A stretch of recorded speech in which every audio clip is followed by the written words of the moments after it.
Ayo, back at it again with another video. Thank you all for watching. I greatly appreciate it. So, the US has pretty much done a complete 180 on Muhammad al-Jalani. So on the left is a screenshot from the official Twitter account from the US Embassy in Syria. This was dated May the 15th, 2017. And with a graphic, $10 million reward for information, rewards for justice. Yeah. So on the right, we have a piece from the BBC about 2 weeks ago at this point. Former jihadist leader to rebel politician. So that's pretty much what they're saying. So as you can tell, it's a complete 180. So if you look, they're essentially rebranding him as this rebel leader. He was this insurgent and he was this terrorist that we wanted, information on. So that was what the narrative was 2017. 2024, he's this rebel leader. He reinvented himself. It's a complete 180. So CNN did an exclusive interview with him about 3 weeks ago. Yeah, so that's kind of what's going on there. A couple different articles. I did try and find that rewards for justice page, but it looks like it's been taken down.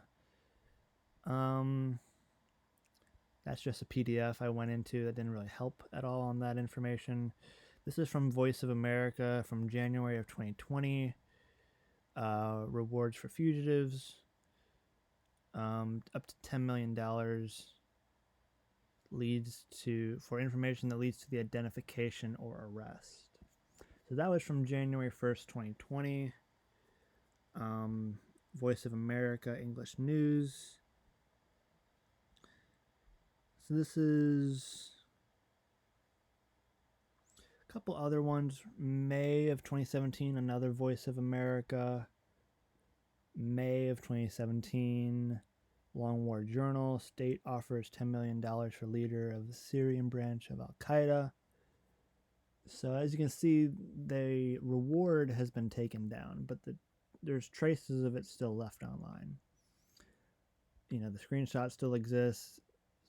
I don't know if they took it down. I haven't done that deep of a dive into it, but so in 2017 there was information put out to the public, $10 million reward for information. So that was then.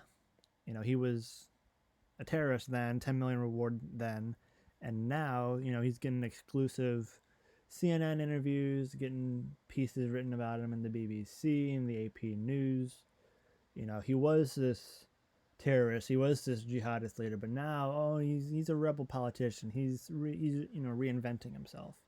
So that's kind of how they're spinning it, which is interesting for sure.